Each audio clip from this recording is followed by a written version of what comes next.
Good morning. My name is 12 Gauge. If this is your first time to my channel, thank you for coming. There is a red dot or a red little arrow at the right hand corner of the screen. Please subscribe if you like the content that I'm about to present. Take a look around the library and see if you enjoy anything that you see. And if you're a returning person to my channel, thank you for coming back and giving me another chance to give you the information that we all like to hear about. You know, the title of the show says IDAHO4 the interviews. You know, I had a lot on my mind. I went to bed early, and I've had these for a while, so I thought that I'd finally unload them and get rid of them out of my email so that I could um,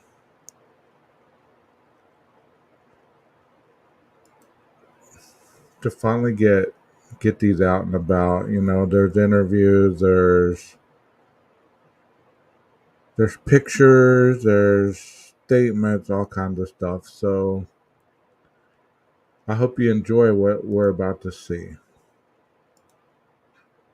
Some of this stuff has to be downloaded a little bit, so um, it might take a couple minutes.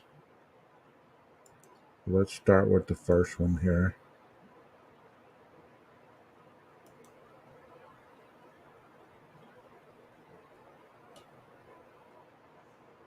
And we believe that Maddie was on the outside and Kaylee was on the inside.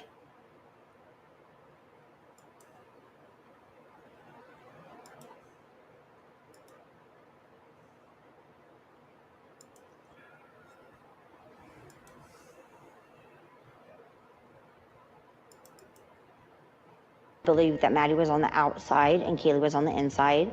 According to Coroner Mabbitt, the killer's first victim was Maddie, says Steve. And then from Maddie, he moved on to your daughter.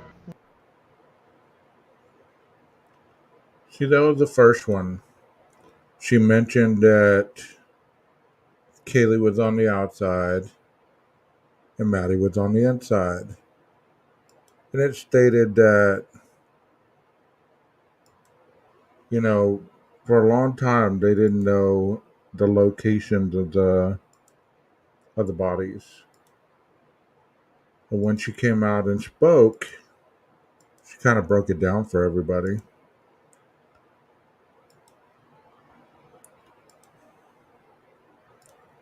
This picture right here was intriguing to me because it is a ladder just laying there, right?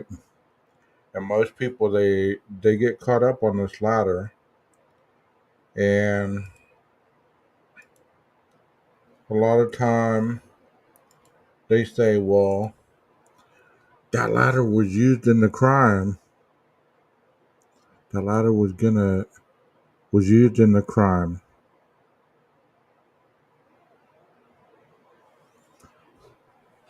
And yes, you're right, Heather. At the very beginning, we were told that they were they were found stacked on top of each other. Kaylee was on Maddie, so that's why I found that, and I wanted to play that. This ladder has caused a lot of controversy. It's caused a lot of arguments. It's caused a lot of fights. And still, nobody really knows whether this ladder was used in the commission of the crime or not.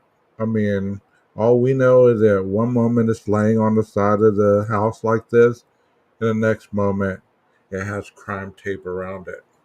So you really don't know what's up with this ladder, but I can tell you it's one moment it's laying down, and the next moment it's upright with crime tape around it.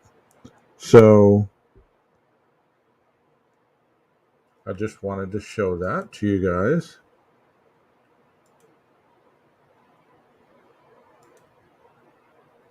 Here's another interview. He basically just graded our papers and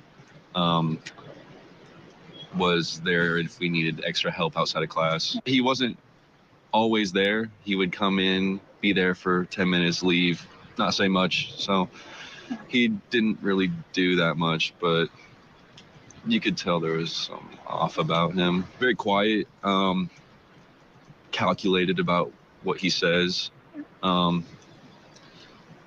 And you can kind of see that in the videos of him.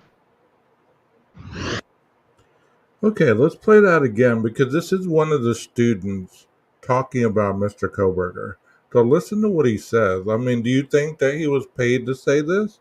Or do you think that he was just saying this from his heart? He basically just graded our papers and was there if we needed extra help outside of class. He wasn't always there. He would come in, be there for 10 minutes, leave, not say much. So he didn't really do that much, but you could tell there was some off about him. Very quiet, calculated about what he says. And you can kind of see that in the videos of him. So he said he didn't really do much. He wasn't really there a lot. But when he was, he could tell that there was something off about him.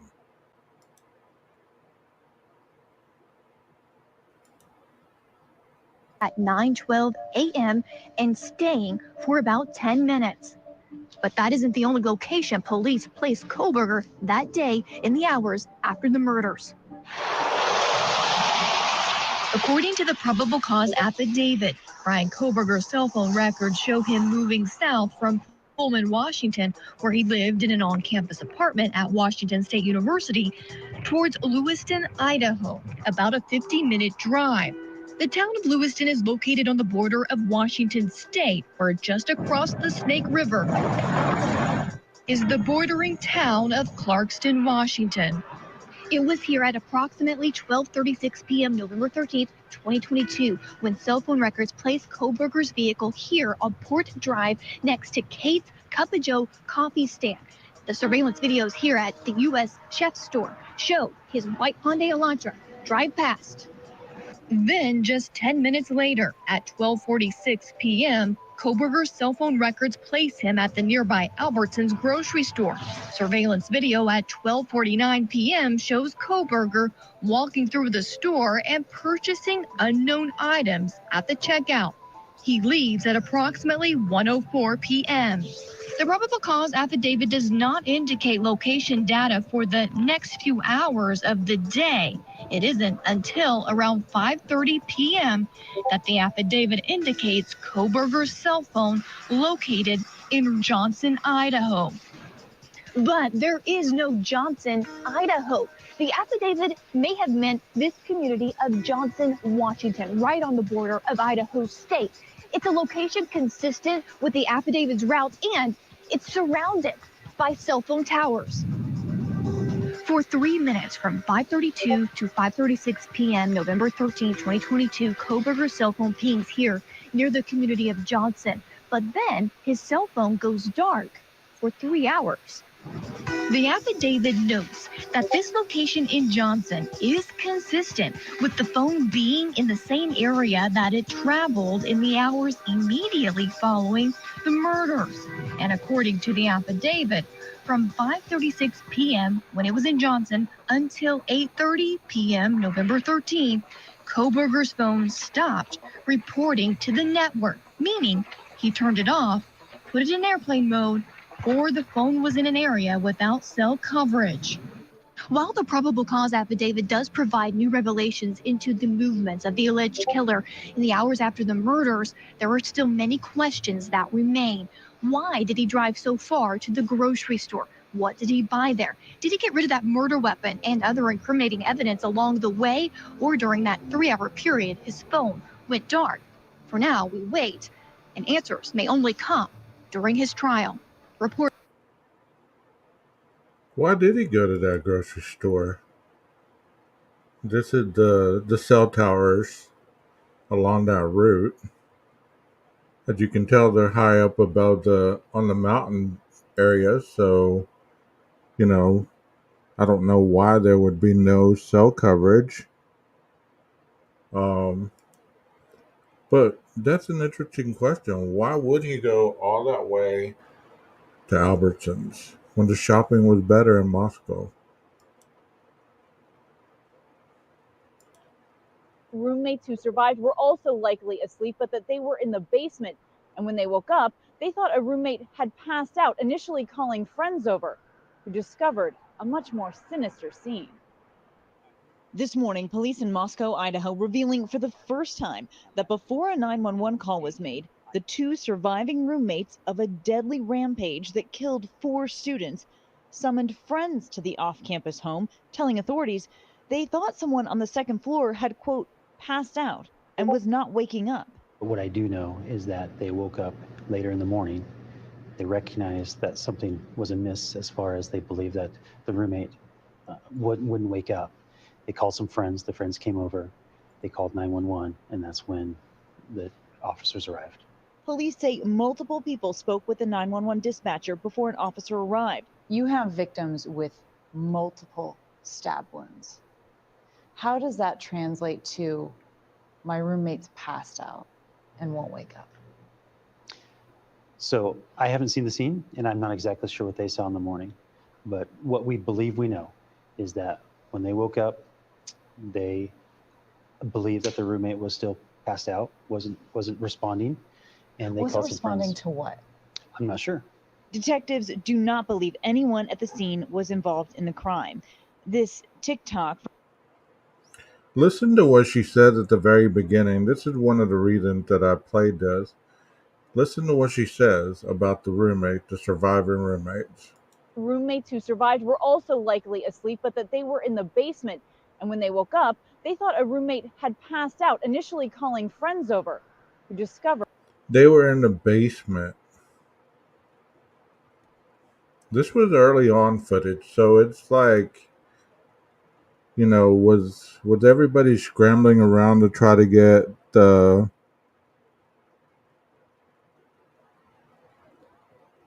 well, I can tell you, Thunderclap, I'm not a liar, so if you think I'm a liar, you can go ahead and leave. I mean, I'm not trying to perpetuate lies or anything. I'm just showing what I found early on, what I've had all along. So it's sad that you don't believe anything. That means that you're very closed minded to any kind of different theories out there. So what do you think? You think that he did it or he didn't do it? And here's another picture of Maddie and Xana on that balcony. And I thought this picture was very, very intimate, very well, tastefully done. A lot of the pictures that you show them, it's kind of revealing. But this shows a little bit of how close they were together.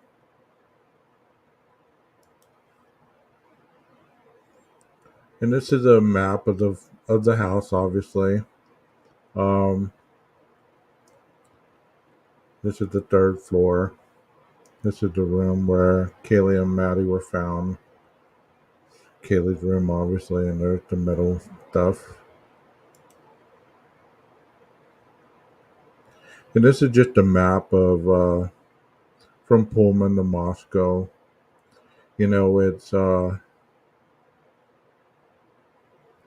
It's pretty straight shot. I never realized that it was a straight shot like that. I didn't really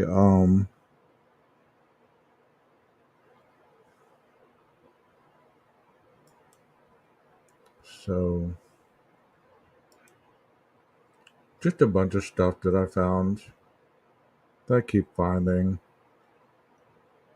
This is the slider, obviously. You can see the cabinets back there. You can see the evidence tape on the slider. A lot of people say the slider door lock was broken. That's yet to be proven one way or the other. And I've heard a lot of people talk about the kitchen area, how bloody it was, and there was blood on the floor and all kinds of stuff. You know, the classic horror movie type stuff. But as you can see right there, not an ounce of blood that's visible to the eye. But, you know, the more graphic and absurd it is, the more people will believe it. Thank you very much. I wasn't kicking you out. Don't get the wrong impression. I was just wondering what your statement meant.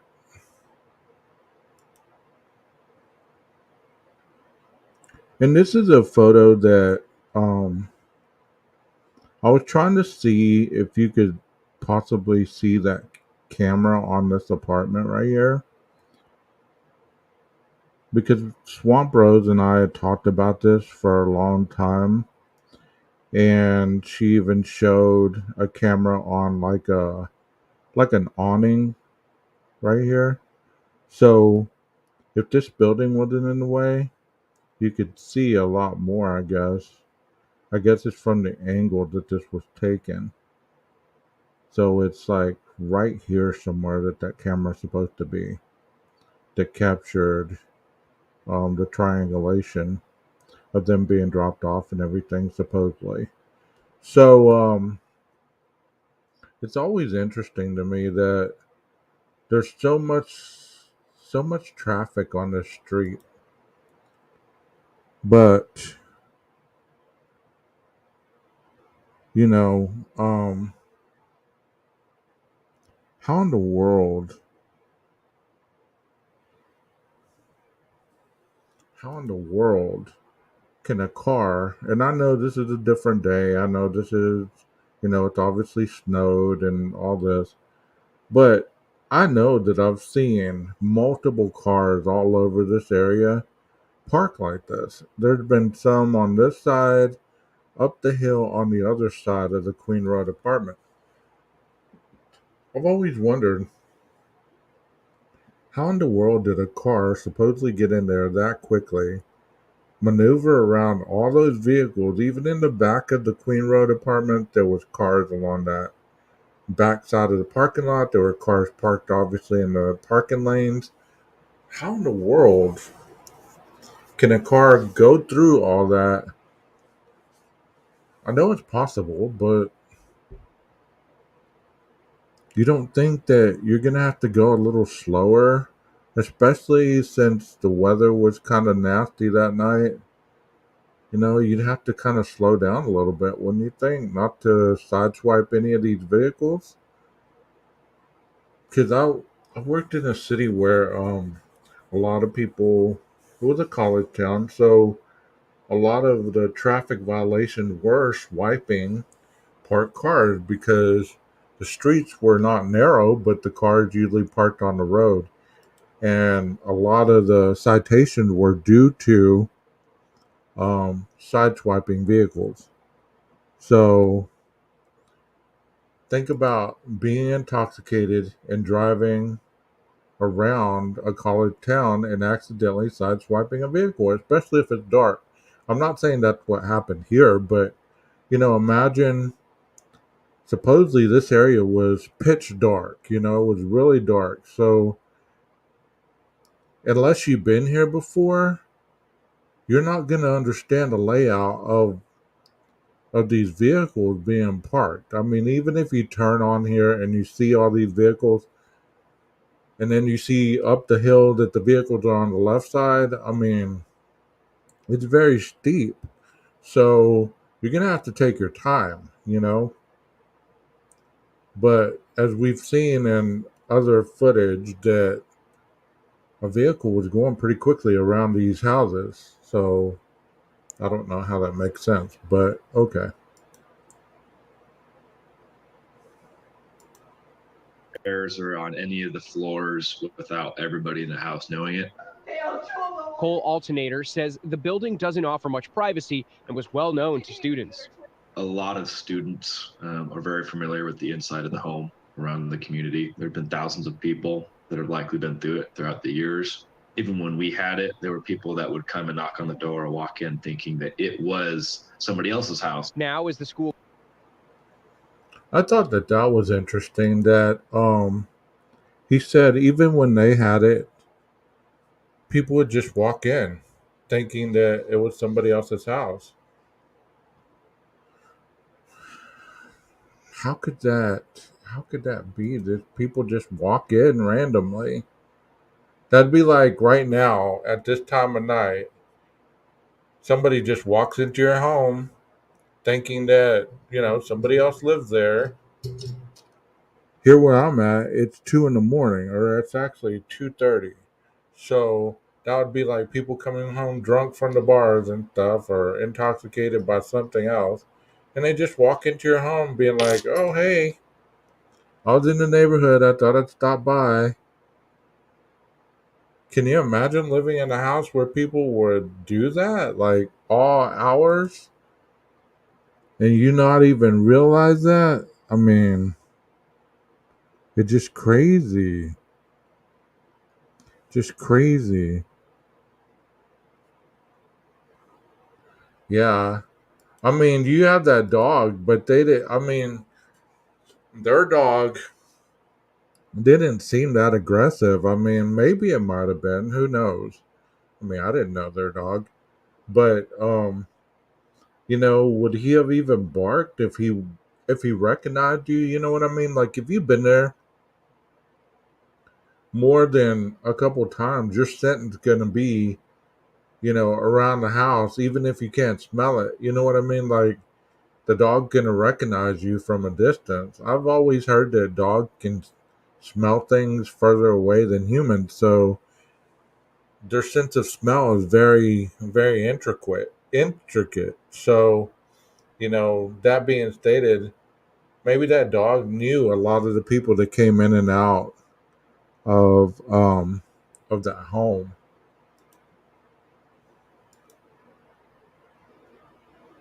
And this is another photo. Thought this was quite interesting because the couch is still there, the chair's still there, the trash is dumped. I don't know if the police dumped this stuff out or if or that's how they found it. Once again, the door looks like evidence tape is shut. The door's shut. Evidence tape. Looks like some juice or whatever is on the table right there. And the bar stools are still there. Did y'all ever find it interesting, like, whenever you see another picture and these bar stools are laid across the bottom, like to keep the door from opening up? Do you think the police put that there, or do you think that was there the night of the crime? I've heard a lot of theories about that, but I don't really remember when those bar stools were placed along that back slider. See, it doesn't look like they're there now, and the evidence tape is shut the slider door. I don't know if they fixed it or if they found a way to, well, we're going to put the tape there so if the tape's broken, we can tell that somebody's been in the house. But I've seen pictures where these bar stools were laying on the floor against the slider. I don't know if the police put that there or not. Okay, Jeremiah, the police put that there. I didn't remember, so I didn't really realize, um, when that happened. And you notice that this window right here, the police and the investigator, they spend a lot of time on this window. And it makes you wonder, because this is the one with the screen taken off. And I posted a picture in my community tab yesterday now, where it showed a picture that looked like Xana's face on the top. And there was like a bunch of people on the ground right here. It was just an interesting photo. I don't know how they got the reflection just so perfect off the person to put it on the window. I don't know if it was photoshopped. I don't know. But this was Dylan's room right here. No. No. I'm mistaken. This is. Where am I? I thought this was Dylan's room. Because it goes in like this.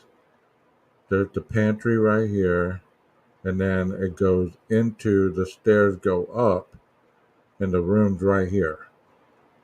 Because there's no windows on the side over here. So this faces the street. This faces King Road, actually. This is the windows. So my theory has always been this, okay? My theory has always been this, and people can call me crazy or whatever, but nothing's been stated about this portion. This generation that we're dealing with here, they have their phones on them 24/7. They're always having that camera rolling. They have Snapchat going off. They have a bunch of things always recording the moment. I've been wondering if possibly her or Bethany captured any video or any photos of the perpetrator. Because look how close that window is to this area. And look, these lights are on. These lights were on during when that perpetrator came through whatever area. So look how close. All she would have had to done was just started recording. The perpetrator goes out the slider, goes through this area, and perfect shot. She could get him here, here, here, or here. Or just record the whole thing. Him getting in the vehicle, driving off,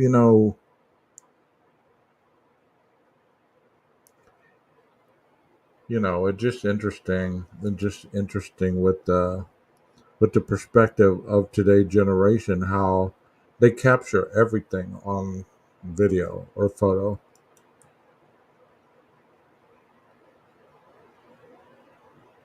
And here's a brighter picture. I brightened it up so you could see a little more inside the house. Like I said, there's some orange juice, and this looks like a coffee bag or something.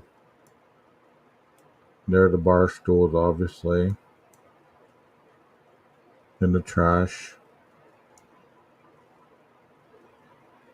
And there's the couch. But you get what I'm saying as far as these windows? They're in perfect proximity. They're low enough to capture anything coming ground level here. And they're high enough to capture anything going along the roadway. So I thought that was quite an interesting thought on my part. Not that, my thoughts are evidence or anything, but I thought that was interesting. And this was taken 11/24/2022.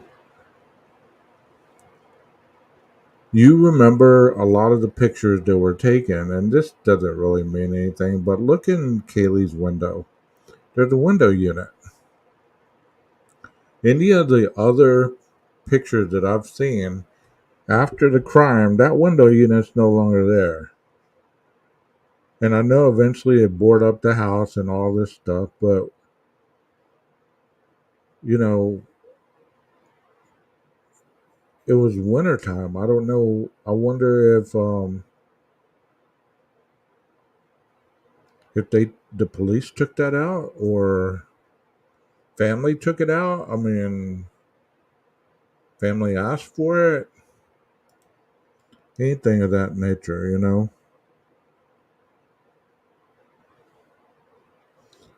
So I always thought that was an interesting picture. It's like you got a window unit here, but it's definitely cold. Well, maybe she liked the cold room. Who knows? I thought that was a cool picture, though.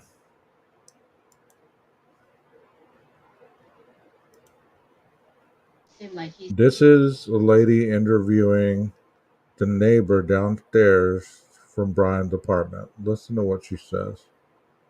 a night person, not do a lot of things during the day, but during night he's very active. Right. To like clean the floor sometimes with vacuum. It's very loud sound. Yeah. So, yeah, it's that's the thing, you know. I keep telling the journalists and reporters that is what we heard from the upstairs. Yeah. But it was just he was a night person vacuuming or whatever. Yeah, Yeah. and yeah, even sometimes like in the bathroom wash very late to not that not like what the regular time. Yeah. Very late night he would do this kind of stuff. Yeah. So we got stuff, yeah, and many times.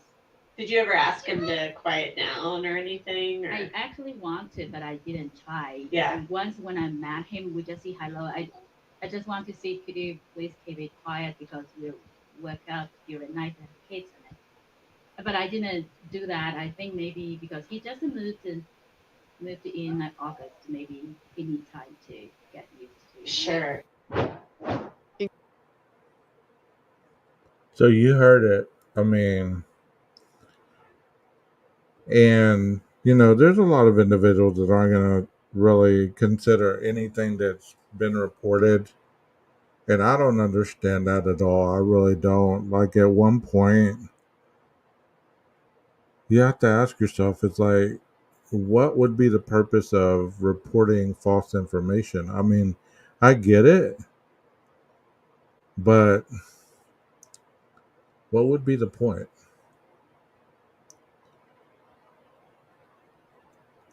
So, yeah, this lady was talking about him vacuuming at night. And later on, it was reported, by articles and everything about that. So I thought that was interesting. There's a picture of that white truck again. Like, this is from the video of, where she's asking Maddie, what'd you tell Adam? And I thought this was a pretty good picture of this white truck. Too bad you can't read the license plate. That would really tell whose truck it was. But I'm pretty certain that the FBI people probably were able to enhance this where they could read that license plate to find out exactly who that was. Because early on, a lot of people were speculating that this truck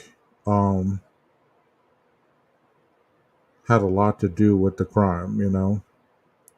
This was the stalker or whatever. These individuals were signaling, letting people know they were keeping an eye on Maddie and Kaylee. And it could have just been somebody out partying. I mean, who knows? Does anybody know whose truck that was supposedly? I know they had a lot of people attached to this truck. Do y'all remember the name of the person that they attached the truck to? And they were also saying this is the truck that you heard at Linda Lane. At the very end, that people were, climbing in the truck. Truck was loud. Yeah, so supposedly people were watching those two. And here's a TikTok video. I got a screenshot of this individual. He's about to talk about some things. And let me stop sharing why I set that up for you.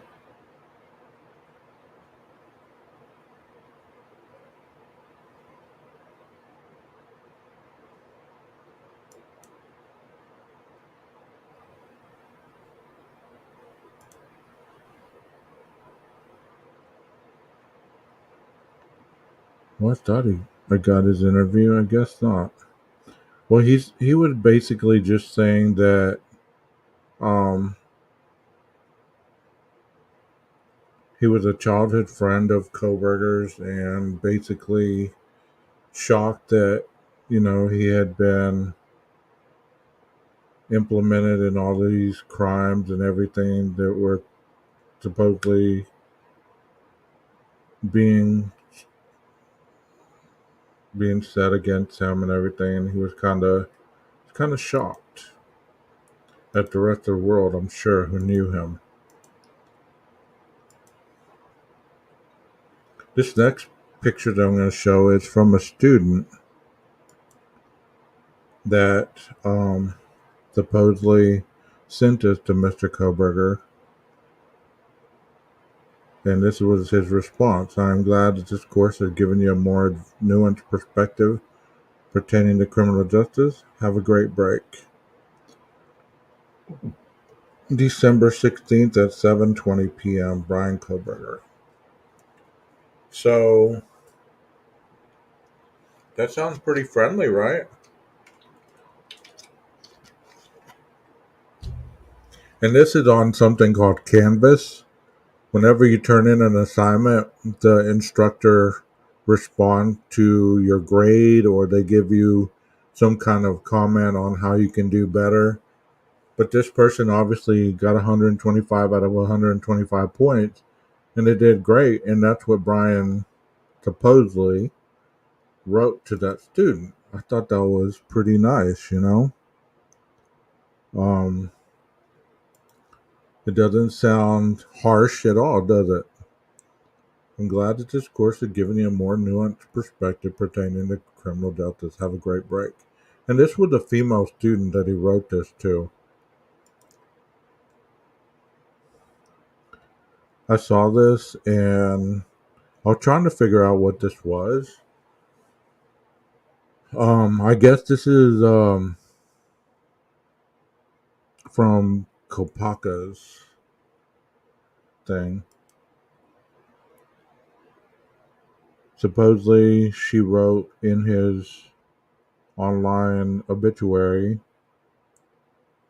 June 5th, 2023, RIP, my friend. I miss delivering your favorite meals.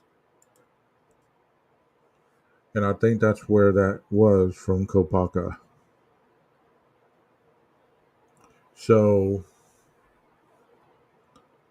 I thought that was pretty interesting. I mean, because this is what another person says. Sorry you're being tied to Brian Koberger. You were a good man and fought for this country. It's a shame people are dragging your name through the mud.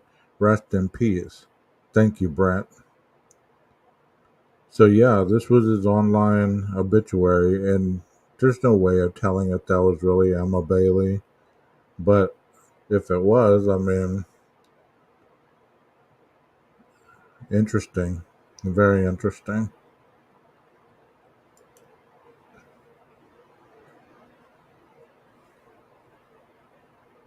And here's another screenshot that I took from Brian Koberger, December 16th. Another email. Grades. Hey, Ava, not a problem. I updated it. Best, Brian. Once again, does that sound like an aggressive teacher assistant?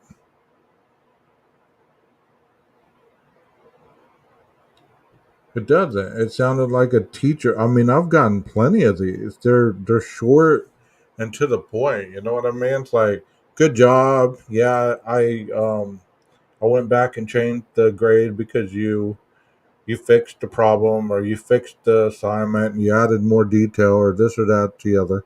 I've gotten plenty of these on Canvas, you know, because that's what I use at my school is Canvas. So, you know, I would say this is pretty legit. I mean, I don't see how you could fabricate that. You know what I mean? But my point is, it doesn't sound aggressive at all, and this is obviously a female.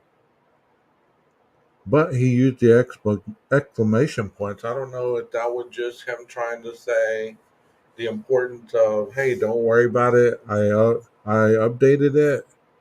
You know, don't worry about it. I updated it. No problem. And this is a picture of Dylan after the murders.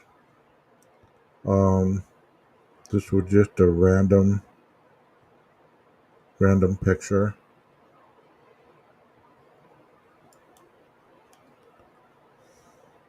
I don't know who that gentleman is.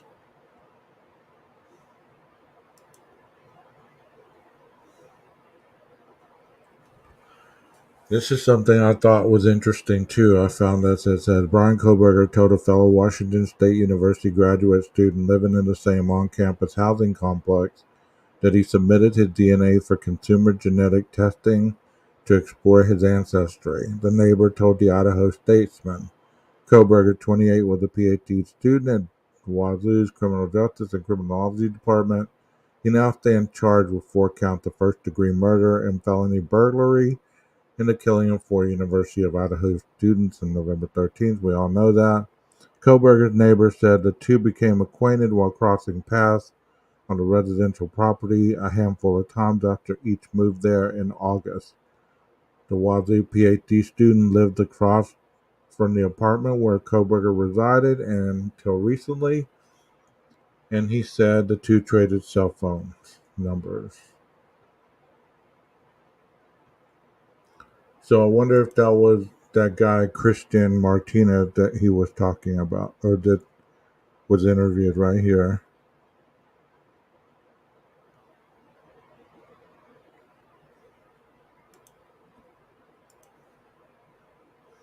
And this is a list of the stuff that they took from his house in Albrightsville. Motherboard, Wazoo paperwork, note from Brian from Montana, medical documents, court documents, note to dad from Brian, colored spiral notebook, dark colored clothes, HP all-in-one computer, dark clothes and laundry basket, Taylor cutlery knife with leather sheath, 4 buccal swabs, 2 pair of dark colored boots, 1 pair of brown boots, 1 silver flashlight, 4 medical style gloves, White Arizona Jean Company large t-shirt, Champion Wazoo large black t-shirt, pair of black and white size Nike shoes size 13.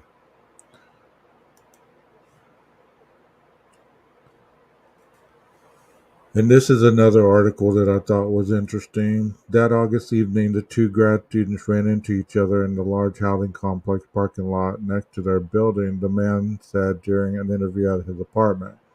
Koberger then asked him if he wanted to walk and talk, he said. And the 2 got to know each other after a while, taking laps around the asphalt parking area. During the discussion, Koberger asked the neighbor, who is not from the U.S., whether he could identify Koberger's ancestral background. The man said. The neighbor said he guessed Italy before Koberger stated that he was of German descent. He talked about his ancestors. The 30-year-old neighbor said he had some sort of DNA test. I don't know how he got to that point. It was just interesting to him. And there's another part of the list. I've always thought that number 1 was interesting because it just says knife. It doesn't say anything about that.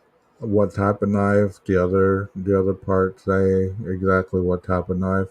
Book was underlining page 118, AT&T bill, a Glock 22 Generation 40 cal, Smith & Wesson pocket knife, folder containing vehicle paperwork, Astra laptop, green leafy substance in green container, documents, green leafy substance in a plastic bag, white paper with password, power cable, cell phone, 3 Glock 40 caliber magazines empty. I don't know what books are. Black face mask, prescription. And that's some more of the stuff that they took.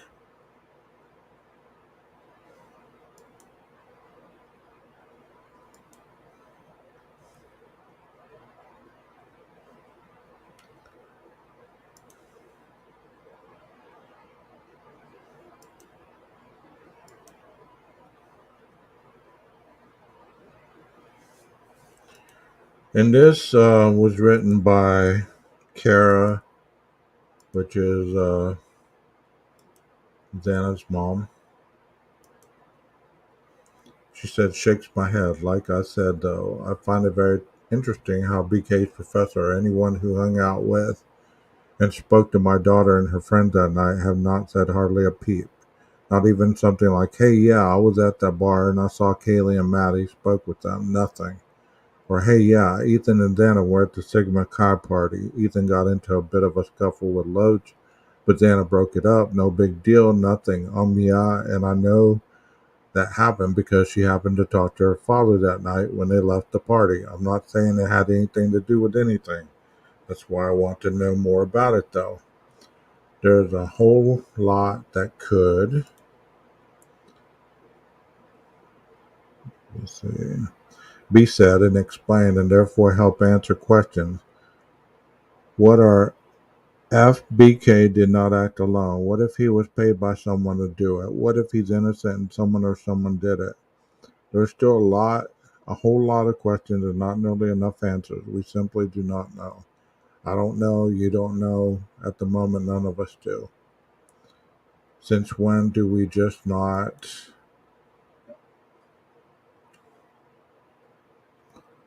thoroughly investigate a crime, much less one so horrid as this one?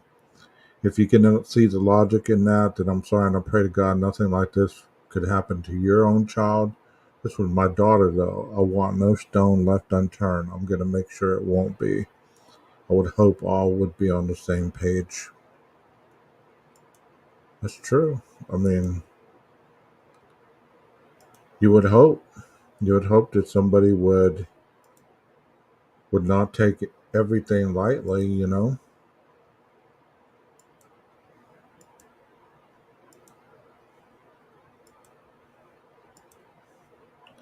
Here's another interview. I don't know if y'all remember this one. Things bad. She called me and asked me about the murders. I didn't know where she was going with it until she said that it was Brian Koberger, and naturally I freaked out and called about 8 of my friends. My brother was really good friends with him. My other friend Brandon was really good friends with him. I'm gonna have a picture of him with him on the green screen as well. I'm shaking still, but anyway, let me show you. This is Brandon, the one I was talking about. That's his wife Brianna, and that's me. This was back in 2017. Obviously, that's Brian. Still has the dead face that it's the eyes. I don't know. But when I spoke to him back in 2017, he was clean. He was a heavy heroin user back in high school, and it was just nice to see the kid clean up.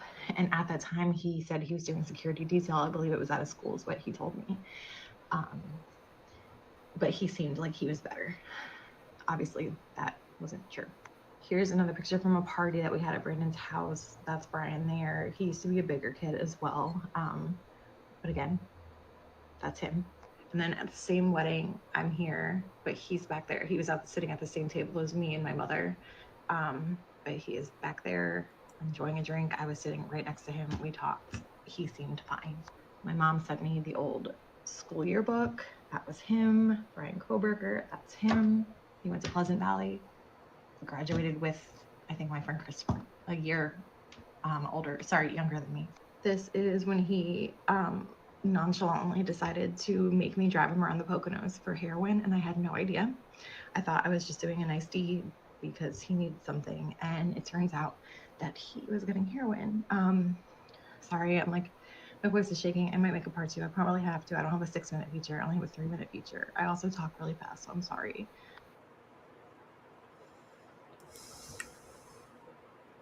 It's interesting. I know we've probably seen this before, so I thought this was, I got this from somebody's page.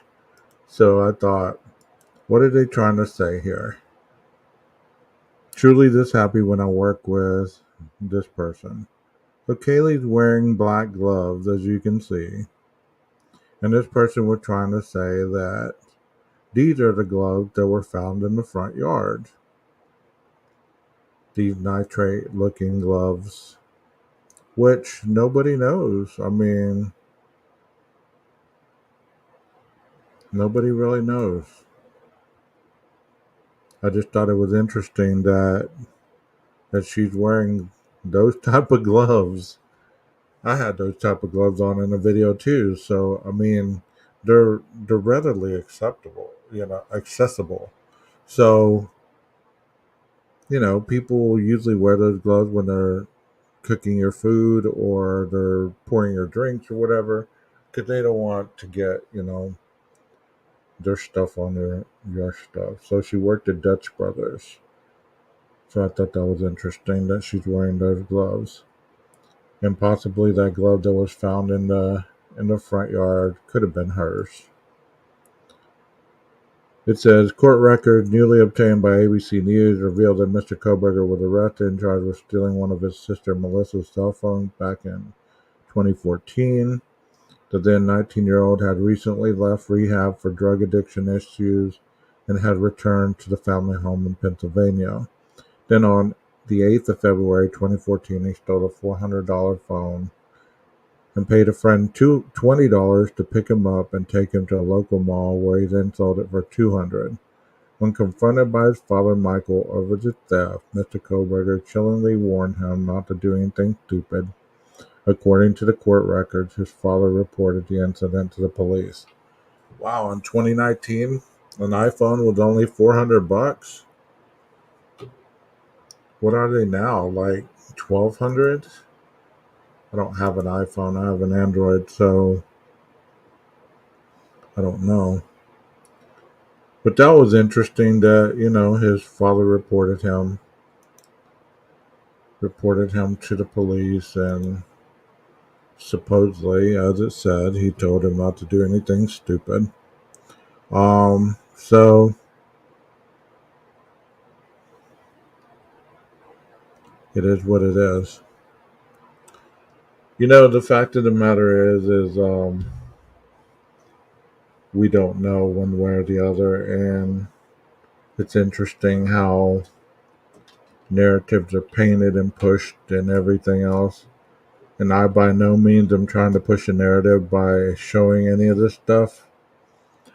I just wanted to really get on here and finally do this live that I've been wanting to do for a while.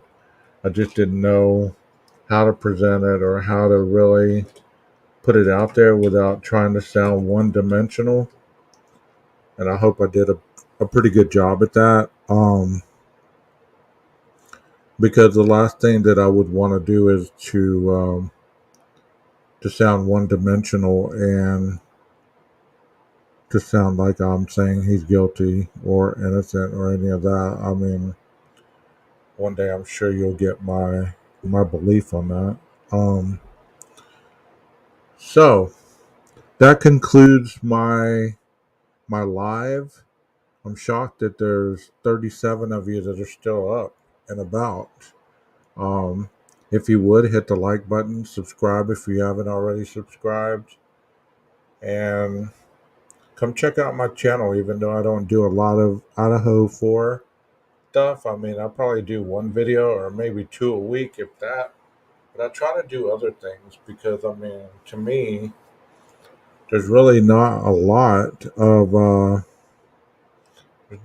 of stuff that you can really pull up unless you're digging deep, without it sounding speculatory. And I hope that by showing these interviews, it wasn't something that was pointing one way or the other. It was just out of these people's mouths. So that's how I like to present stuff. I don't like to say it. I like you guys to see it and hear it. That way you can't say, well, 12 Gauge said this or 12 Gauge said that.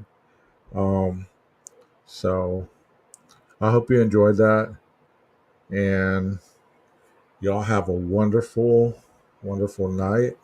Be safe out there. Maestro, cue the music.